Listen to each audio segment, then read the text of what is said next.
UAE wants the BrahMos. Interesting है ना, UAE को ब्रह्मोस, आकाश तीर और भी काफी सारे सिस्टम्स की उन्होंने ऑफिशियली डिमांड रखी है। As a matter of fact talks are on for this. Interesting चीज ये है, this is not the only country. हमको ये पता चल रहा है वियतनाम का डील ऑलरेडी आगे जा रहा है, फिलीपींस इज डन, इंडोनेशिया के साथ ऑलरेडी बात चल रही है, Chile is ask for it, Cyprus, Greece, multiple nations are asking for this particular missile. And of course UAE is one of the most important partners, ये तो हमको पता ही है, बहुत इंपॉर्टेंट पार्टनर है। एंड अब वो एयर डिफेंस सिस्टम्स भी आपसे मांग रहा है। इनके यूएई के जितने भी अकाउंट्स हैं जो जियो स्ट्रेटेजी और ये सब चीजें, डिफेंस और ये सब चीजें देखते हैं, दे वेरी ओपनली सेड कि भैया we are asking for the best air defence system in the world, which is the Akash. Now what is happening here, and इसका क्या आगे मूवमेंट रहेगी, end of course UAE, middle east, how will India actually take this forward? Let's talk. आज बात करते हैं पतिगत भाई से। नमस्कार, जय हिंद, जय Bharat, and welcome to Def Talks. नहीं, मुझे तो पहले आपकी बात सुनना है कि what is your view on the whole issue of UAE suddenly asking for it. The Southeast Asian countries we can understand, but why UAE? What is your view on this?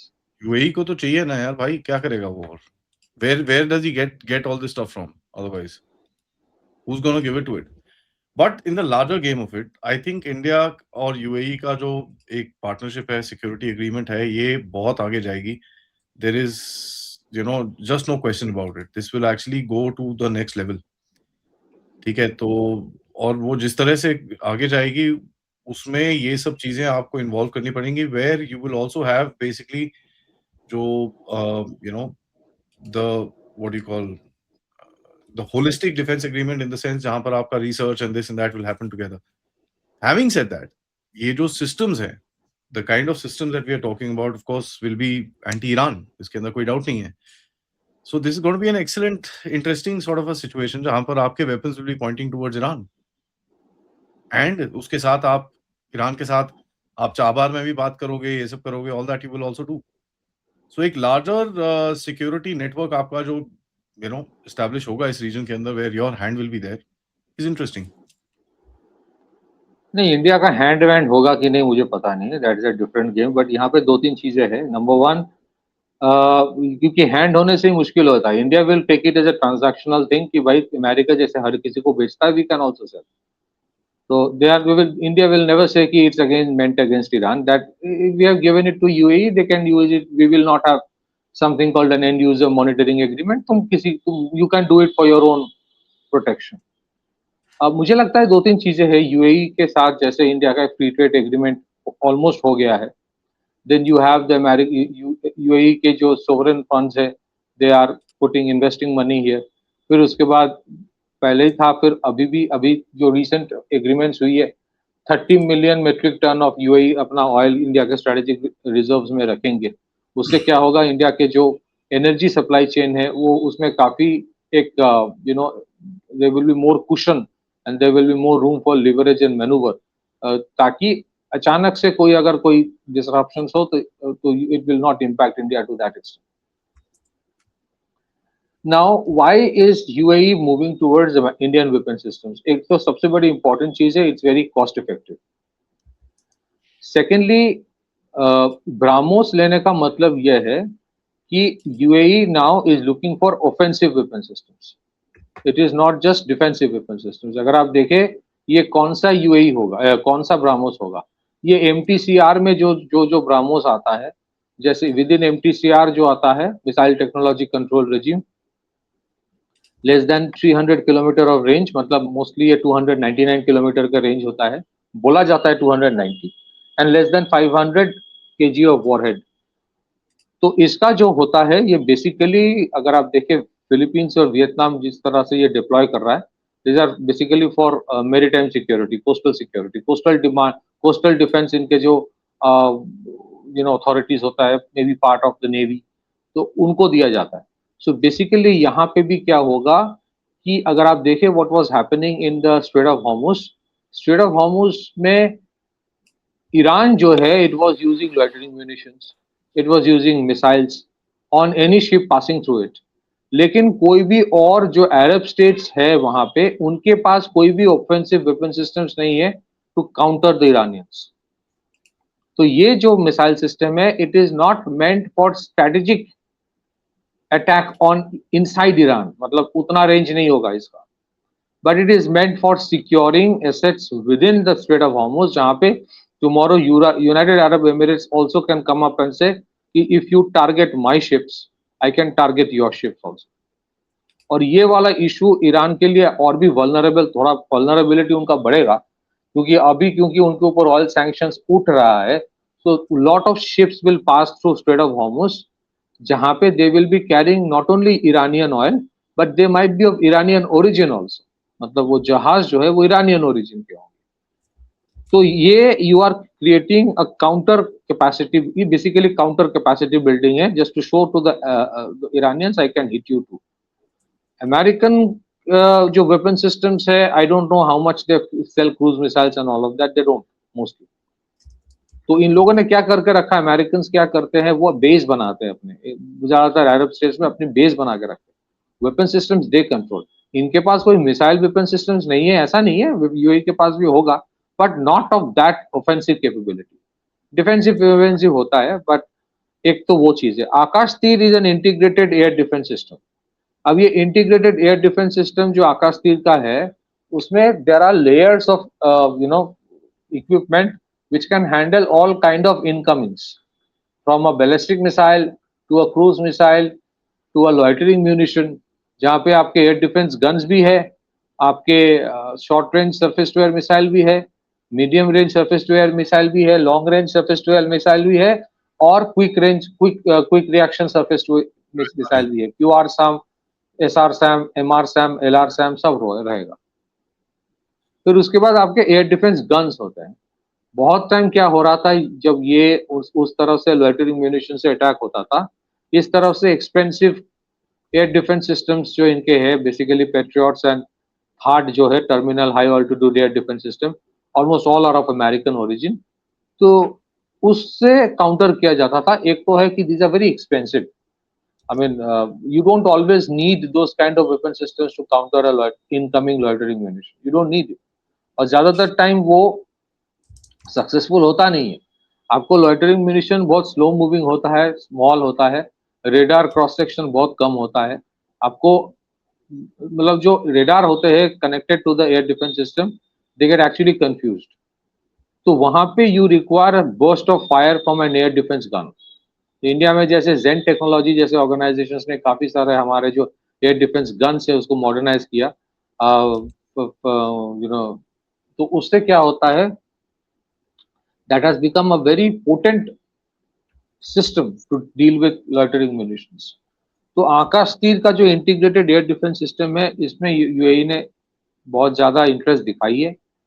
सो इसका दो कारण हो सकता है। Number one, it is a diversification from their existing and permanent जो उनके source रहा है, जहां से ये लोग हमेशा खरीदते हैं, प्राइमरीली अमेरिका। और अमेरिका बेसिकली दबाव में खरीदवाता है कि भाई तुम्हें हमारे सिक्योरिटी अम्ब्रेला में रहना है तो हमसे खरीदना पड़ेगा। अभी भी कल जो सैंक्शंस उठाने की बात हो रहा था, जेडी वैंस आके बोला कि सैंक्शंस उठाया जाएगा, वो जो डीप फ्रीजिंग होगा एसेट का, उससे ईरान वो बेसिकली बोल रहा है कि तुम अमेरिकन ग्रेन्स खरीदो।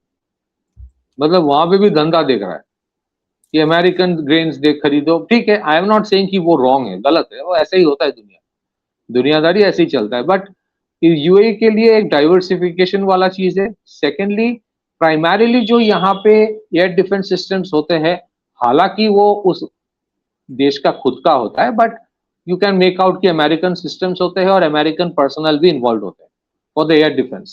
सो they are looking for a diversification from the source जहां से वो खरीदना चाहता है।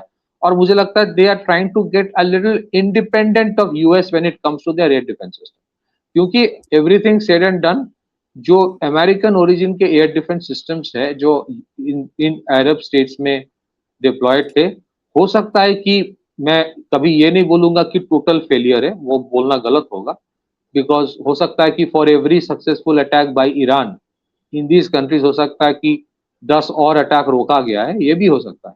बट बाय एंड लार्ज अगर आप देखें जिस तरह से स्वॉर्म अटैक्स ईरान करता था और जिस तरह से वहां पे तबाही हुई उनके क्रिटिकल इंफ्रास्ट्रक्चर में, क्रिटिकल एनर्जी इंफ्रास्ट्रक्चर में, उनके एयरपोर्ट्स में, तो अपेरेंटली देख के लगेगा कि उनके जो एयर डिफेंस सिस्टम है वो इतना सक्सेसफुल नहीं था। क्योंकि वो सक्सेसफुल इसलिए नहीं था because that air defence system was meant for only conventional missiles, incoming ballistic missiles. It was never meant for loitering munition. Akash Tir ke, what is the advantage Akash Tir has? Akash Tir, for the audience, by the way, is different from Akash missile. Akash Tir is basically the nerve system, which is that actually is the command and control system, जिसके नीचे सारे weapon systems आते हैं for securing the skies. Akash Tir is not meant only for ballistic missile. It is meant for all kinds of incomings. So Akash Tir के जो intelligence systems होते हैं उसको पता है कि incoming need not necessarily एक ballistic missile होगा. It can be a small loitering munition as well. It can be a small drone as well. It can be an FPV as well. हो सकता है FPV को वो ignore करे. It will not go for. But mostly what happens, they then direct कि उस वाले incoming missile के लिए या उन इनकमिंग के लिए कौन से हथियार को आगे रखना है. That is the instruction, that is the most important. अगर कोई इनकमिंग से लॉइटरिंग म्यूनिशन है या ड्रोन होता है, then it is the air defence guns, जैसे L-70, L-60, Zu-23, इनको बोला जाता है यू शूट. तब कोई S-400 फेंकता नहीं है to counter a loitering munition. अगर आपके इनकमिंग आपको लगता है कि it is of a bigger proportion एक ballistic missile, then obviously you will go for the S-400. फिर उसके लेयर में फिर next will be the MR-SAM, फिर उसके बाद आकाश, फिर उसके बाद आपके SR-SAM, QR-SAM जो भी है. So I think countries like UAE are now becoming dead serious about their security. उनको लग रहा है कि हाँ, America will be there, America is not going anywhere.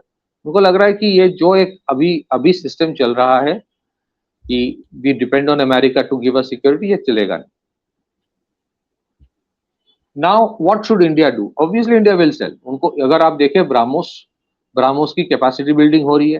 अभी उत्तर प्रदेश में जो डिफेंस कॉरिडोर बन रहा है वहां पे भी ब्राह्मोस ने अपना फैसिलिटी बनाया है. आपको बेहतर पता है बहुत सारे इंडियन कंपनीज है जो ब्राह्मोस के साथ काम कर रहा है टू क्रिएट वो उनके जो फैब्रिकेशन होता है या शेल्स होता है वो सब मैन्युफैक्चरिंग के लिए बहुत सारे कंपनीज इन्वॉल्व है. इंडिया के लिए जो मिलिट्री इंडस्ट्रियल कॉम्प्लेक्स इंडिया खुद का धीरे धीरे बना रहा है, तो उसमें ब्राह्मोस की डिमांड होगी. Number 1 is this. Number 2, can it be a leverage point for India? Well yes, of course. आपने सही कहा कि लिवरेज पॉइंट तो होगा ही. अब यहाँ पे ईरान आके बोलेगा कि भाई क्यों कर रहे हो, मेरे नुकसान होगा, तो फिर इंडिया बोलेगा कि तुम भी ऐसा तो नहीं है ना कि तुम ऐसा कोई भी काम नहीं करते हो जिसमें मेरा नुकसान नहीं होता. अरे हमास को भेजते हैं पाकिस्तान में, उसका क्या है? तो वही है. So that is why you से कि भाई हम तो सिर्फ हथियार बेच रहे हैं, हम UAE को थोड़ी बोल रहे कि तुम्हारे ऊपर इस्तेमाल किया जाए. We are not saying. और इसीलिए बोलेगा कि ये जो रेंज है वो तो 290 किलोमीटर है, वो कौन सा तेहरान पहुंचेगा? वो तेहरान तो पहुंच नहीं सकता. लेकिन अगर तेहरान पहुंचेगा भी नहीं, even in that case it is a very potent weapon system, क्योंकि ये तबाही मचा सकता है in the straight of Hormuz, जहां पे ईरान को हमेशा लगता है कि मेरा दबदबा चलता है. और बेसिकली ब्राह्मोस क्यों, why is it BrahMos? Because ये सबको पता है कि as of today all the weapon systems that can be designated as cruise missile, उस क्रूज मिसाइल रेंज में this is the fastest one. इसको इंटरसेप्ट करना मुश्किल. सो ये जो दबदबा, जो दादागिरी दोनों का चलता है, अमेरिका का भी दादागिरी है, ईरान का भी दादागिरी है. तो कल को, now this is where the important thing comes, कल को अगर कोई इंडियन शिप को स्ट्रेट ऑफ हॉर्मुज में थ्रेट मारा गया, then there will be Indian made BrahMos cruise missiles meant for security of the Strait of Hormuz deployed in UAE. That is the point. It is not necessary. हो सकता है कल there can be an arrangement कि बहुत सारे Indian ships, सिर्फ Indian flag भी ही नहीं, बहुत सारे इंडियन शिप्स UAE के फ्लैग लेके घूमता रहेगा, या फिर UAE से बहुत सारा तेल इधर आएगा with the UAE ship meant for India. अब कोई अगर उस शिप को टारगेट करे, then UAE would have the right to hit back. तो ये जो वल्नरेबिलिटी स्ट्रेट ऑफ हॉर्मुज में दोनों तरफ से बना के रखा है अमेरिकन और ईरानियंस, ये कहीं ना कहीं एक कार्टेल बन रहा है, दोनों का दादागिरी. I think many of the Arab states now are a little getting frustrated out of it, क्योंकि उनको ये भी लग रहा है कि भाई ये जंग जो हुआ इससे हमें मिला क्या? कुछ नहीं मिला. Basically these countries are the ones got screwed up. इनको कुछ नहीं मिला. अभी तो जैसे आपने कल कहा, ये $300 बिलियन का जो प्लेज है, तो इसमें अमेरिकन इन्वेस्टर्स होंगे, अमेरिकन टैक्स पेयर्स मनी नहीं होगा, एंड द अरब स्टेट्स होगा. तो अरब स्टेट्स थोड़ी खुद करेगा, थोड़ी खुद अरब स्टेट जाके ईरान में इन्वेस्ट करके इनको बोला गया होगा कि यू पुट योर मनी. इनको बोला गया है. It is very clear. आज जेडी वैंस आ रहा है in Middle East to find out कौन कितना पैसा देगा. तो अगर had the Arab states voluntarily agreed to it कि भाई हम पैसा इन्वेस्ट करेंगे ईरान में, तो जेडी वैंस आके चौधरी क्यों बन रहा है कि भाई मैं डिसाइड, तुम बताओ कौन कितना दे रहा है. That means there is a quid pro quo. If you want my security, तुम वहां पे इन्वेस्ट करोगे, प्रॉफिट का आधा मेरा होगा. ये सब होता है. These are part of the game. तो all I am saying is that I think India के लिए मिलिट्री इंडस्ट्रियल कॉम्प्लेक्स का बढ़ना वो भी इंपॉर्टेंट है. Secondly, India is also moving towards BrahMos NG and second and third generation जो ब्राह्मोस होगा हाइपरसोनिक वाला, वो उसमें जाएगा. Those will obviously not be given क्योंकि वो एमटीसीआर में आ जाता है, missile technology control regime. But in a way, India is creating a second or a third layer of security for itself in the Middle East region. It's a leverage, no doubt. But India would say, मैं किसी की offense के लिए नहीं कर रहा. I'm just, it is a transactional business. I'm selling because UAE किसी और से भी खरीद सकता है. I was one of the choice. Back to you. But it is not so. We all know that. मतलब there are reasons more than that. Yeah, I mean the reason is very simple that India is wanting to deepen its relationship और UAE को भी deepen करना है अपना defense relationship with India. क्योंकि जिस तरह से आप दोनों के relationship deep जा रहे हैं और जिस तरह से strategic हो रहे हैं, तो उसके अंदर एक defense का angle आएगा. It's not that we're going to fight for them or they're going to fight for us, but एक deep relationship जैसे India Russia का है, something like that will emerge out of the India UAE relationship. Thanks Pathiket भाई. सबसे request है video को like करिए, subscribe करिए, and of course my request to everybody is हमारी नई website is there. It's called www.thedevtalks.com. उसके अंदर जाके आप एक वेब ऐप भी डाउनलोड कर सकते हैं जो आपके फोन के ऊपर आपको नोटिफिकेशंस देगा. You can just scan this for anybody using an Android phone. आप उसको वो शेयर बटन दबाइए, वहां पर ऐड टू होम स्क्रीन करना है आपको. And the same process is for Apple. Just add to home screen. It will download as a small little app. ये जो बीच में लोगो है उस तरह का एक ऐप आ जाएगा. उसके अंदर आप सारी चीजें एक ही साथ देख पाएंगे. Just for everybody's knowledge, this is how the website will look. तो आपको ये शोज जितने हैं सारे जो लाइव हैं वो लाइव की तरह दिखेंगे. वो त्रिनेत्रा दिखेगा. You will have the book, you will have the merchandise, you will have Apple, Spotify, all that. And यहाँ पर आपको डेवटॉक्स इंग्लिश के भी जितने शोज हैं वो भी आपको यहाँ पर दिखते रहेंगे. So it's a very interactive thing. इसके अंदर आर्टिकल्स रहेंगे, इसके अंदर काफी सारी चीजें और धीरे धीरे करके we gonna be adding, including a Discord, जहां पर आप एक दूसरे से भी बात कर सकें. So please do sign in for that as well. Also guys, support the channel, check out the description and join our groups. नमस्कार, जय हिंद, जय भारत.